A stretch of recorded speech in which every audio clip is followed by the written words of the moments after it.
Hello and नमस्कार। मैं doctor कंचन Singh Bharat homeopathy में आप सभी का स्वागत करती हूँ। आशा करती हूँ कि आप सभी अच्छे और स्वस्थ होंगे। और आज के इस वीडियो में मैं आप सभी से बात करने वाली हूँ कि एक किडनी फेलियर का पेशेंट अपने डाइट में किन किन दालों का सेवन आसानी से कर सकते हैं। जब भी हम डाइट की बात करते हैं तो किडनी पेशेंट के मन में ये होता है कि कोई ना कोई तरीके से उनकी डाइट इतनी अच्छी हो जाए जिससे उनका क्रेटिनिन ना बढ़े, उनका फास्फोरस ना बढ़े, उनका पोटेशियम ना बढ़े, यहाँ तक कि उनका ब्लड यूरिया भी ना बढ़े।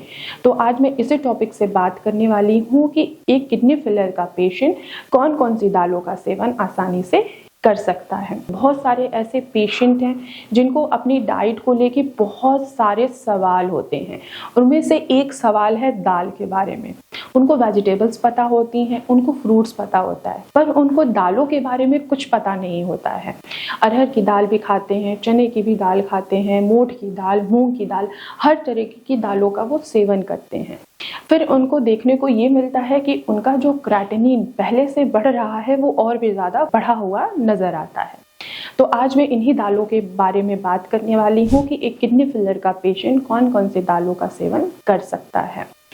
हम डॉक्टर्स एक किडनी फेलियर पेशेंट को प्रोटीन लेने के लिए मना करते हैं।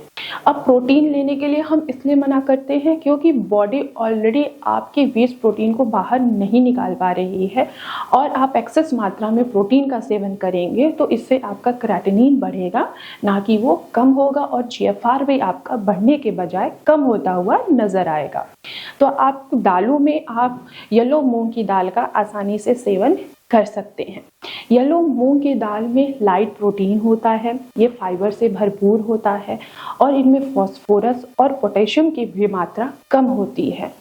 कोई भी पेशेंट जब बीमार पड़ता है, चाहे उसको लूज मोशन लगता है, चाहे उसको टाइफाइड होता है, चाहे उसको डेंगू या मलेरिया ही क्यों नहीं होता है, हम डॉक्टर्स पेशेंट को सजेस्ट करते हैं कि आप मूंग की दाल की खिचड़ी खाइए। मूंग की दाल में लाइट प्रोटीन होता है जो कि इजीली डाइजेस्ट हो जाता है और हमें बीमारी से रिकवरी में आसानी महसूस होती है और हम वहां से वापस भी आ जाते हैं। अगर आप ऐसे दालों का सेवन करेंगे जो आपके डाइजेशन के लिए भी अच्छा नहीं है और ना ही आपकी किडनी के लिए अच्छा है, तो इससे आपका क्रेटिनिन बढ़ेगा ही बढ़ेगा।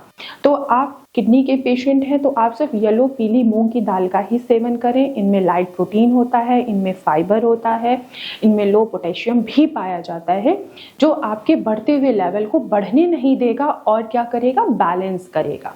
और साथ ही साथ आपने देखा होगा कि जिनके भी पाँव में स्वेलिंग आ रही है या यूरिन में झाग आ रहा है तो हम उनको लाइट प्रोटीन का सेवन करने के लिए सजेशन देते हैं। तो आप लाइट प्रोटीन में येलो मूंग की दाल का सेवन आसानी से कर सकते हैं। इसके अलावा आप मसूर की दाल का भी सेवन कर सकते हैं। मसूर की दाल में भी लाइट प्रोटीन होता है, ये भी लो पोटेशियम होता है इनमें और लो फास्फोरस पाया जाता है। तो आप आसानी से मूंग की दाल का भी सेवन कर सकते हैं। इसके अलावा आप मोठ की दाल का भी आसानी से सेवन कर सकते हैं। ये डिपेंड करता है कि आखिर आपका क्रेटिनिन कितना जा रहा है। अगर आपका क्रेटिनिन बहुत ज़्यादा जा रहा है, 10 के करीब 12 के करीब जा रहा है, तो आपको येलो मूंग की दाल का ही सेवन करना चाहिए, ना कि मोठ की दाल का। अगर आपका क्रेटिनिन 2 के करीब है, 3 के करीब है, तो आप येलो मूंग की दाल के साथ साथ आप मोठ की दाल और मसूर की दाल का भी आसानी से सेवन कर सकते हैं, पर मॉडरेट फॉर्म में। आप अधिक मात्रा में इन दालों का भी सेवन नहीं करें। अगर अधिक मात्रा में इन दालों का सेवन करते हैं तो भी आपकी प्रॉब्लम बढ़ सकती है। तो आपको दालों का सेवन करना है, पर मॉडरेट फॉर्म में, कम क्वांटिटी में।